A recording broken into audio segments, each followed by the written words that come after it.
Well, today's topic is an interesting one, how to prepare on fear. Now, for those that may not be familiar with preparation, just there's other videos that I have, so please click on those. But just briefly, preparation is what one would do if you have to start the scene incredibly angry or sad. It would be the actor, right, before the take or walking on stage, taking a bath in something from either the reality of their life and from the method that's called emotional memory, or what Sanford Meisner was more of an advocate for, which was just using our imagination instead of just continually dredging up the wounds of our past. He wanted us to heal these wounds. Plus, how many times can you go to the same well? So for a myriad of reasons, Sandy was not a fan of emotional memory. Regardless, whatever works, he would also say. So that's what preparation is. It's starting the scene with the right emotional temperature. We do it all the time in life. We have a daydream, a fantasy about something, an exchange that happened with our boss or an ex-girlfriend, partner, whatever, right? You see them in a restaurant or a cafe, and they walk by and don't even really look at you, but they saw you, and your mind starts going, right? And if you stick with it long enough, your mind's going to create a state. It's also called anxiety, depression, and stress. We're masters at it. So as actors, preparation is deliberate daydreaming. It's not just having our mind run all over the place, it's focusing on something. So how do you prepare on fear? The same way you prepare on anything, on any emotional temperature or state, right? First of all, you can just go to the reality of your life. Think of times in your life when you've been fearful. Just think of anything. Not that you have to prepare on that literal circumstance, excuse me, but just as a springboard, as an idea, right? You're waiting for news. How come always blood work and shit like that happens on a Thursday, and you're not going to get results till Monday or something, right? It's always that way. And they say they'll call by Monday at noon. And let's say it's something very serious. If you have it, it's fucked. And if you don't, it's the best news ever. So there's fear. Great definition, the emotional rehearsal of a negative outcome. So that's what our mind starts to rehearse, the worst case scenario, and it creates fear, right?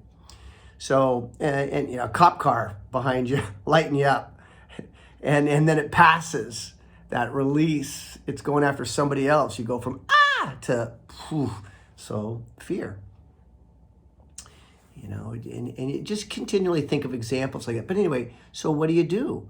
You would prepare on a scenario. Think of things that would make you very worried, would make you very nervous. Fortunately, our students love being students at our studio here at the Meisner Studio in San Francisco. And I think most every single one of them, if they were to prepare on the fact that on a scenario where, I was going to remove them, that would work for them. Right? I sent them an email saying, hey, I want to talk to you. I'm going to call you in 5 minutes. And it's important. It's about you moving forward in this class or something that I've heard. And again, this would start creating a state. So the answer is, how do you prepare on fear? The same way you prepare on sadness, top of joy, anger, any of the high, and by the way, any of the four corners of the emotional temperature range, right?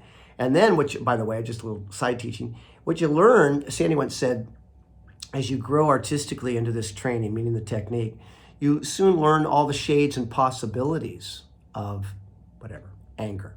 There's anger that the dry cleaner screwed up, your best shirt, your favorite shirt. They screwed it up and they take no responsibility. There's the anger for your car getting towed and the $500 ticket and the $500 tow. Different temperature, different shade, right? And then there's the anger that, your best friend was with your partner, your girlfriend, boyfriend, whatever. Okay, now we're heading towards, on a 100-story elevator or building, excuse me, you're running up towards the 95th floor now. So you learn to be able to land at whatever floor you need to in terms of the emotional tip. This is very important in the craft of acting in the professional world. The number one note you're going to get from directors is, can you turn it up a little bit? Can you turn it down a little bit? So when you become skilled at the art of preparation, whatever you have to prepare on, turning it up and turning it down is going to be an integral part. I hope that helps. If you have more questions about the topic, but just picture here, as an exercise, finish with this. Take a moment. Picture a scenario that would make you worried, nervous, fearful. Think of when we were little kids. We thought there was a monster underneath our bed or in the closet, right? Think about that. Or you're walking home in the dark and you don't even want to turn around because you're positive, this is as an adult even, that someone's back there. And so take some time, take a bath in that. Take an imaginary bath in these details and specifics, and you'll feel it. You'll feel your heart start to race. You'll feel yourself starting to get tense. You'll feel yourself inside starting to get tight. And that means your preparation is taking hold. Your imagination, your subconscious can't differentiate between a real or imagined event. And the monster under the bed is a perfect example of that. So, okay, I hope that helps. Okay, keep the questions coming. I love topics.